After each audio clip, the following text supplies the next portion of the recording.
Welcome to The Burn with Ryan Van Deaver, presented to you by Hot Zone Sports. The information that you need, built with you in mind, for the people, by the people, and with the people.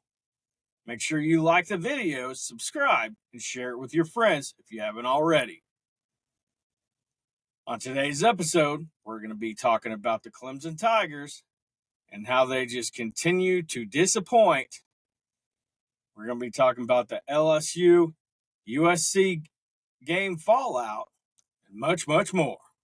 Now, on to the episode.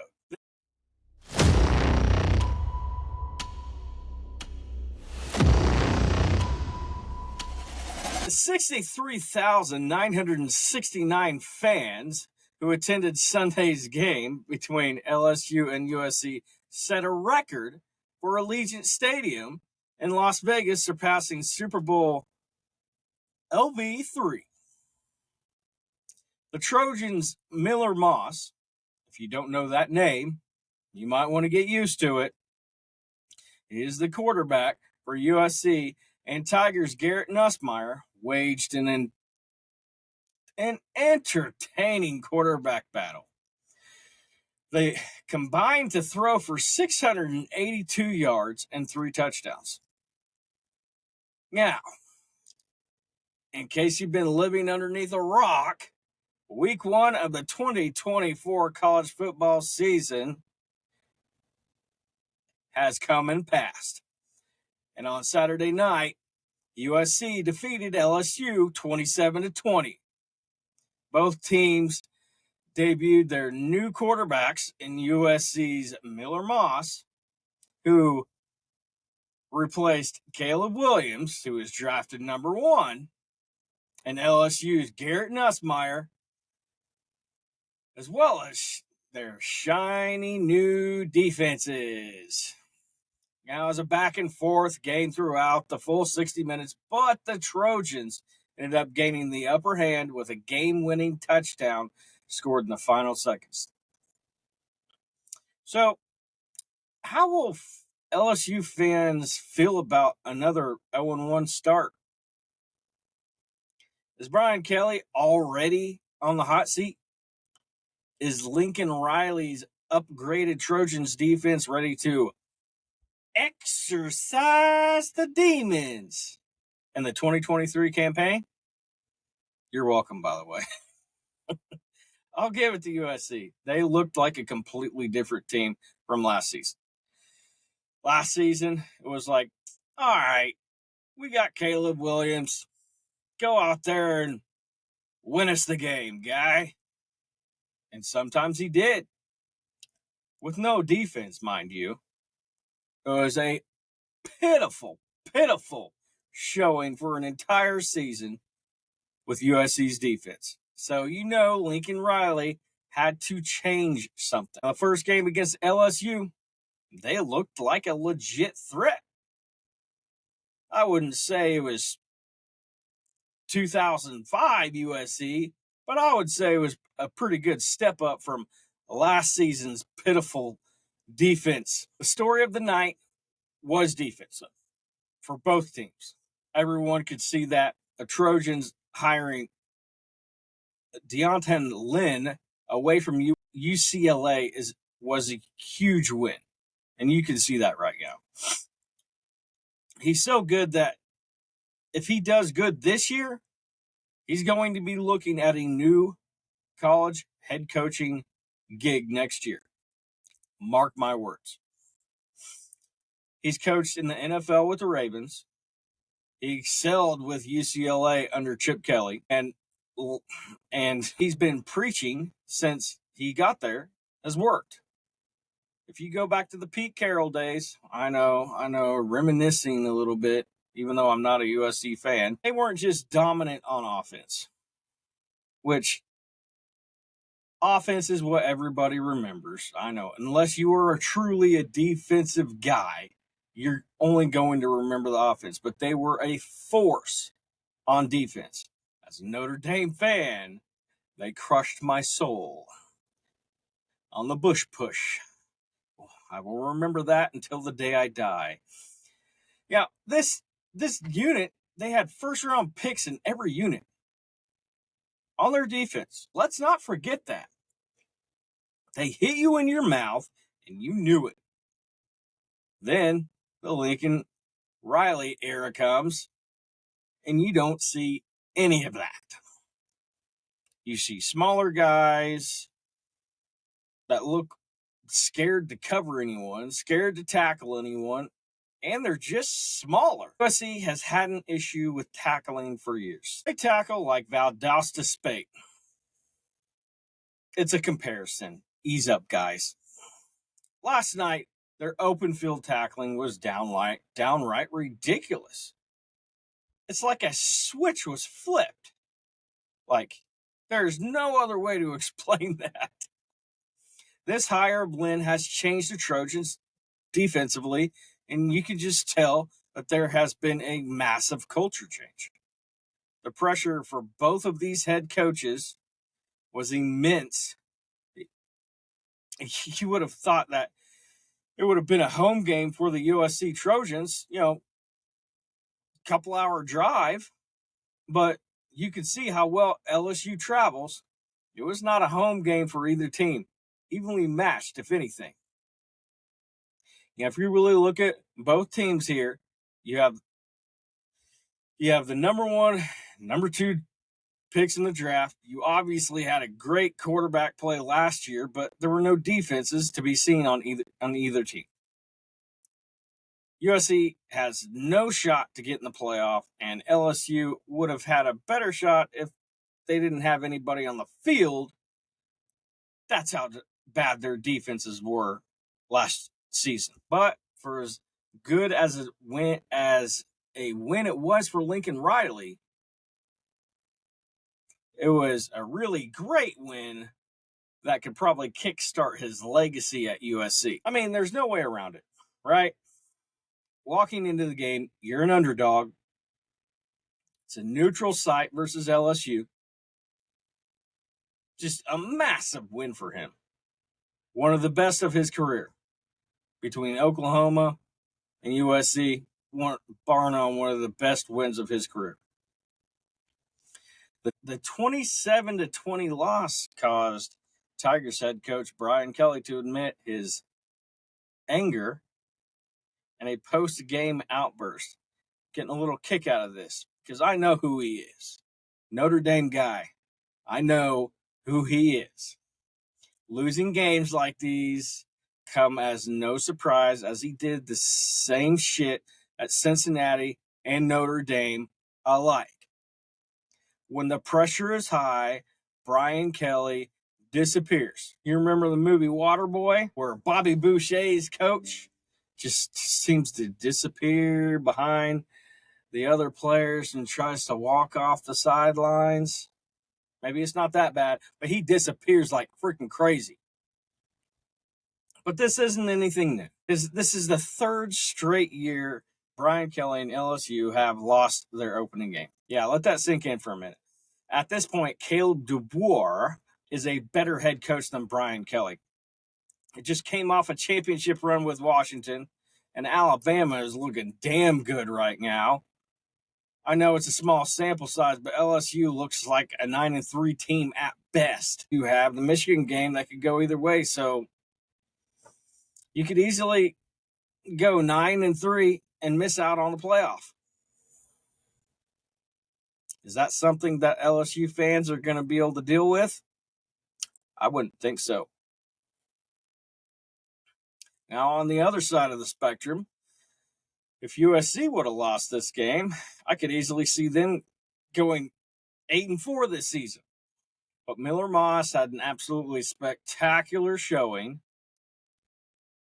I had zero expectations coming into the season for him whatsoever, and he just balled out. And I don't think most of the nation even knew who the hell Miller Moss was.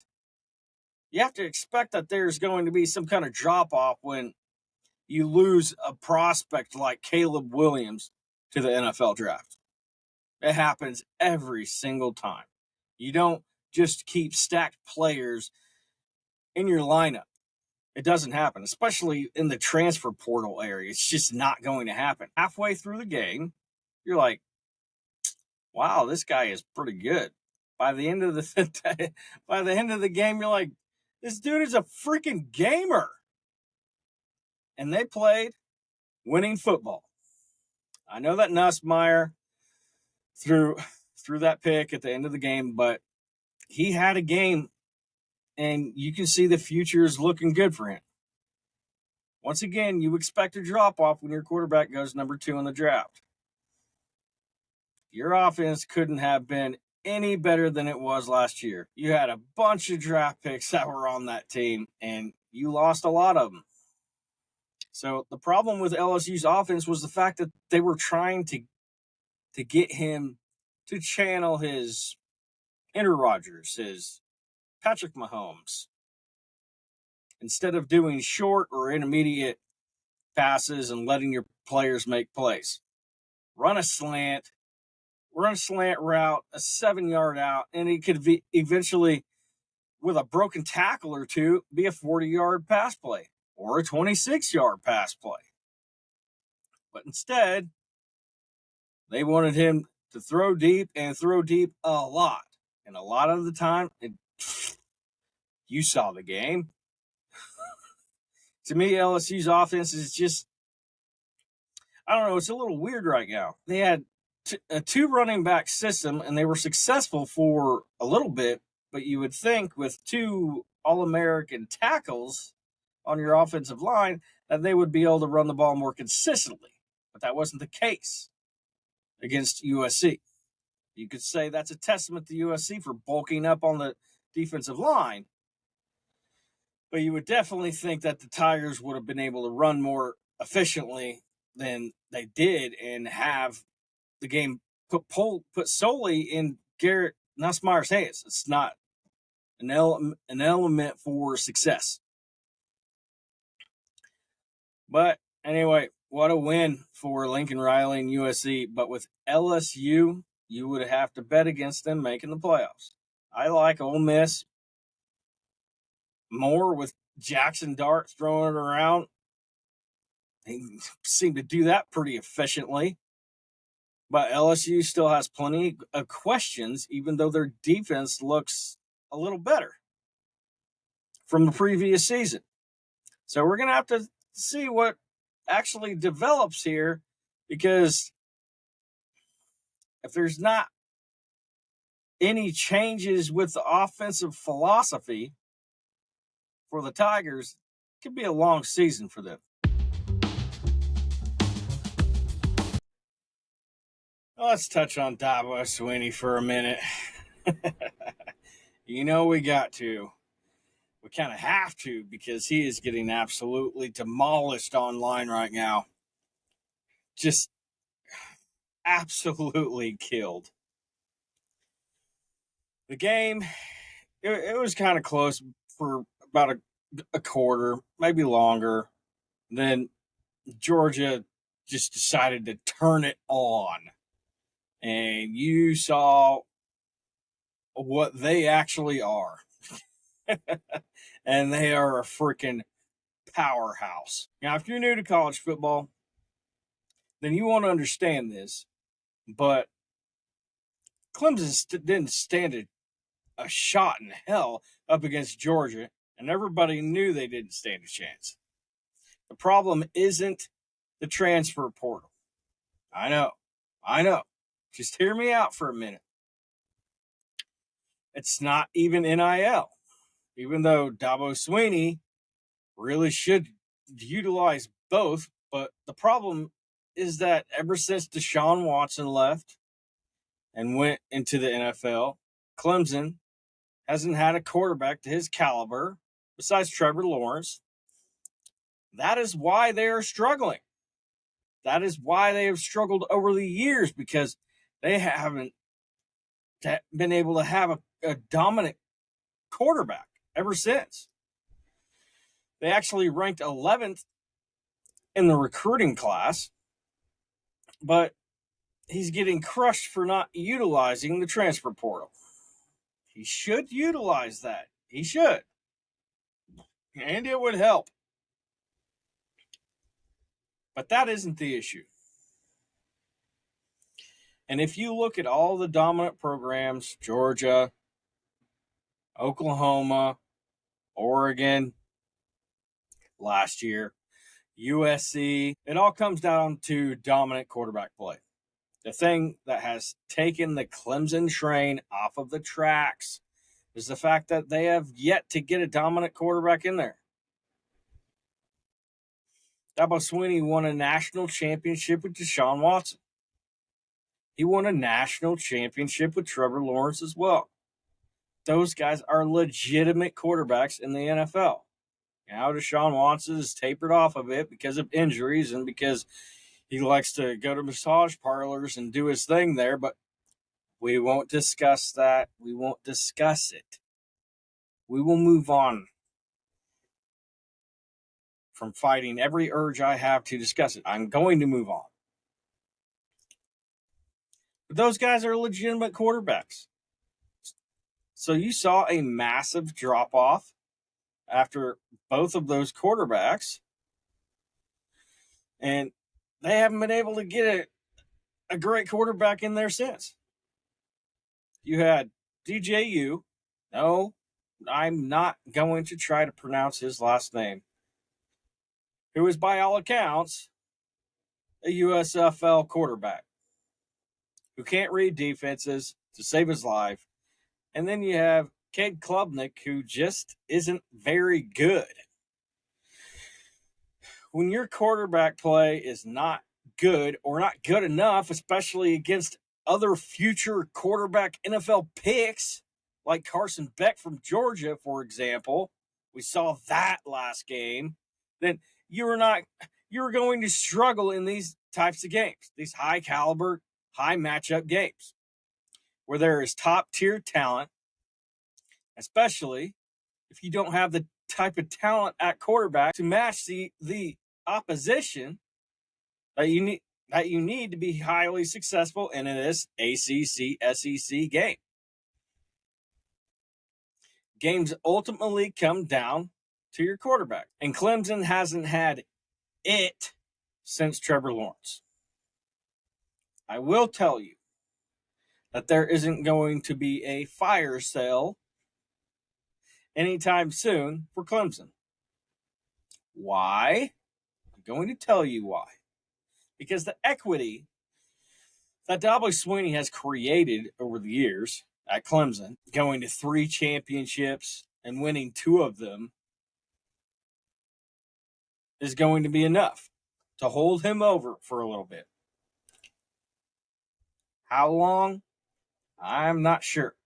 Clemson, they have some things to discuss. The problem is quarterbacks are usually tied to the coach. And if you continuously miss on a position of high priority, that fire sale is eventually going to come for you. I don't think Dabo Swinney understands that. He hasn't touched the transfer portal.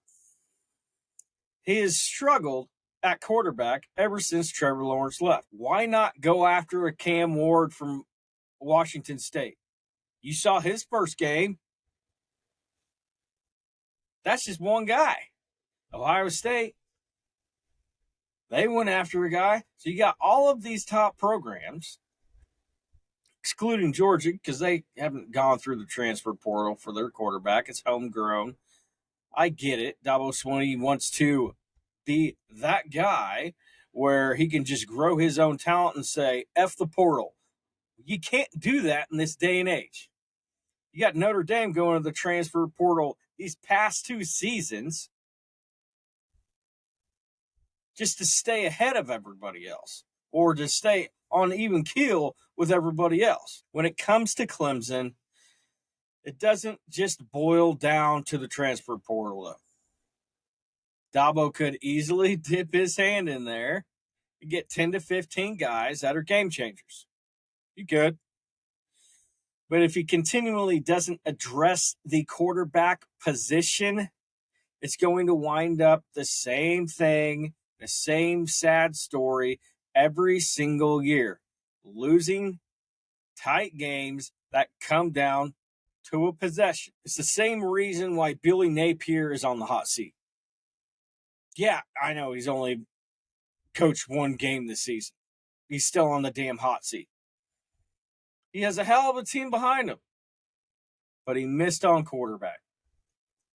Miami, the U, they have a hell of a team behind Cam Ward, who came from paltry Washington State. And against Florida, he proved that he is a genetic freak that can absolutely outplay the opposing quarterback. Ward is setting Miami up, who struggled in years past to make a deep run at a great season. It all comes down to the quarterback. This isn't anything new. So if Dabo Swinney does not get this figured out, he could easily get replaced. It all depends. And I understand Dabo Swinney is a very, very lovable character in South Carolina, except when fans call in on local radio shows. But the thing is, they're going to have to figure out, do they want to do that fire sale?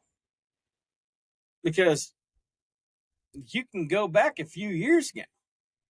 They haven't done jack shit in a few years. So what are they going to do? How long are the Clemson hierarchy going to wait for him to say, okay, hands up, I give up, let's do this transfer portal thing, see how well it works out for me. Hell, don't even go get key playmakers.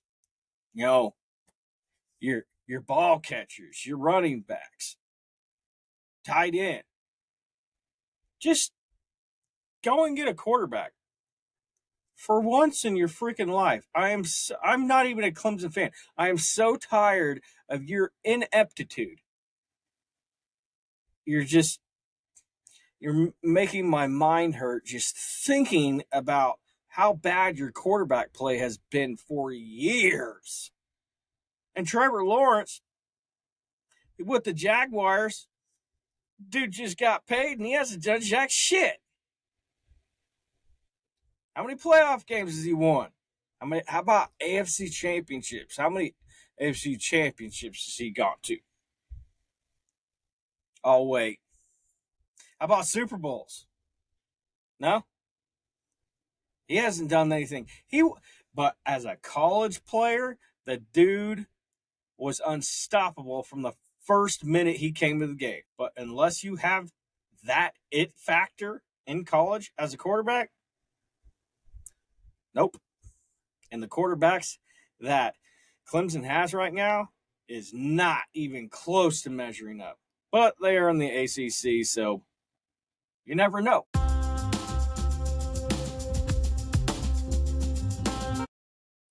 Now let's talk about Notre Dame and Texas A&M. More a little bit of Notre Dame, actually. Because it seems to me that there is a lot of freak out from Irish Nation. So, as a Notre Dame fan, after this game, you're thinking, we have Mike Denbrock, the former offensive coordinator for the LSU Tigers last season. So there's going to be a lot of explosive plays that come from that. His offense was number 1 in the nation in yards per carry. His offense averaged around 10 yards per pass play. But Notre Dame racked up 23 points. That's it.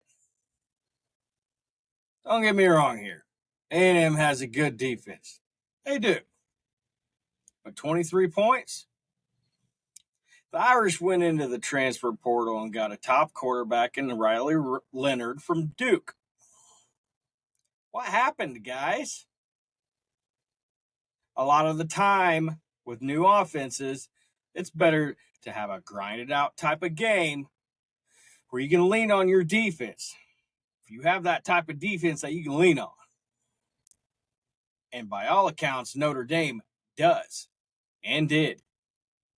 Yeah, Leonard didn't throw for 300 yards, 4 touchdowns, and rush for another 3 touchdowns. This is not college football 25, guys. But he did just enough to get the job done. It wasn't pretty, but sometimes you got to play like that. Any football fan will tell you the same. He made some plays with his legs. He made the right reads at the right time. He got that win. You obviously saw some designed quarterback runs, so you know that he can get the job done there. This offense will be opened up eventually. It was just game 1. The Irish have far too many weapons on offense for it to be trapped in this ineptitude box. This defense, what about this defense for the Irish? Yeah, they can get the job done week in and week out against the best of the best. Yeah, I said it. If you're looking for an offense to go into a dogfight with, this is the defense that I would take with me. They're top tier. Xavier Watch, top notch. Front 7, top notch again. Benjamin Morrison, again, top notch. The defense that you expected as big boy pants, they are there. If you're an Irish fan, this is what you can hang your hat on. They are as advertised. Now, any day of the week in college football or the NFL, you're never going to apologize for a win. And I don't think Marcus Freeman is going to apologize for this win. But the elephant in the Hot Zone Sports room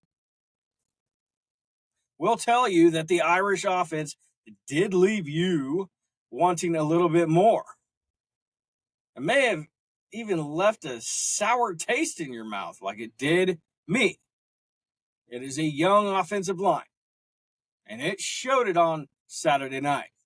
The key cogs you have on that offense, you know, is going to evolve over the next few months.